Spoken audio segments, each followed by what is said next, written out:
Making your vision a reality. For those suffering from depression and other invisible illnesses, not being able to see the forest for the trees and getting lost in despondency can feel like carrying the weight of the world. We'd like to welcome back Roxanne Marion, mental health strategist and founder of On My Own Terms during Mental Health Awareness Month. It's good to have you back. Thank you. It's great to see you. Been a long absence, unfortunately, because of the pandemic, as we've said time and time again.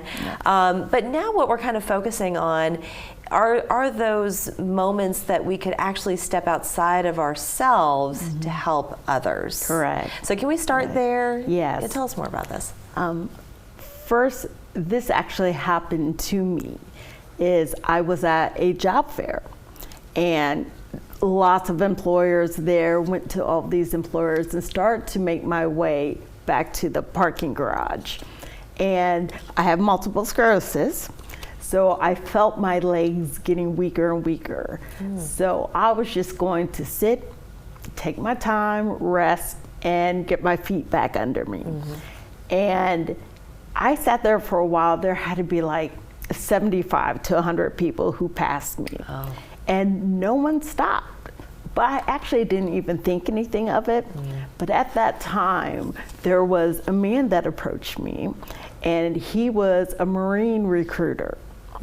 So he approached me and he asked me, he's like, "Are you okay? Is there anything I can do for you?" And I said, "No, I'm okay. I'm just waiting for my feet to get back under me. I have MS. I'm fine." And he said, "Well, are you going to drive home?" And I was like, "Yeah, as soon as as soon as I feel better." And he stated to me, he said, "Well, if it's okay with you, I would like to take you home. What I can do is come back for your car, have my wife follow me, and bring your car back." Thank you, sir. And do you know his name?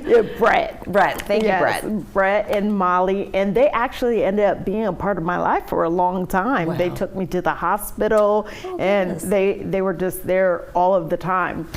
So I actually equate it to looking back at the Bible verse where it says, "Am I my brother's keeper?"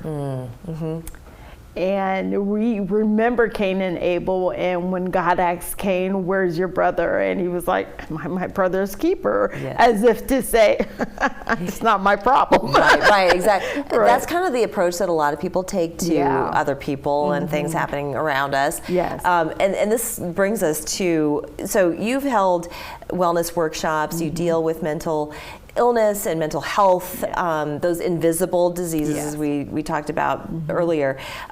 You are a strategist, you are a speaker, and you go around to various workplaces and colleges and things like that, and you talk to people about how to do just what we're talking about. You're going to be holding another summit called Angels Don't Fly, the Other 11 Months. Can you just tell us briefly what this title means? It is important that we have the month of May, and that is mental health awareness. But we have to remember, people deal with it for the other 11 months. That's right. And we are so focused on it in May that other months come along and we forget that people are going through it.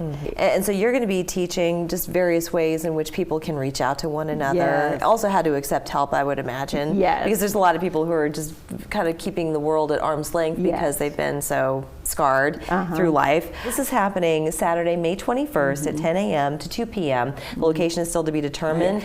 So for people who want to know more information, where should they turn to? Roxanne at onmyownterms.LLC.com. Fantastic. Thank you so much for joining us. Thank you. We're back after this.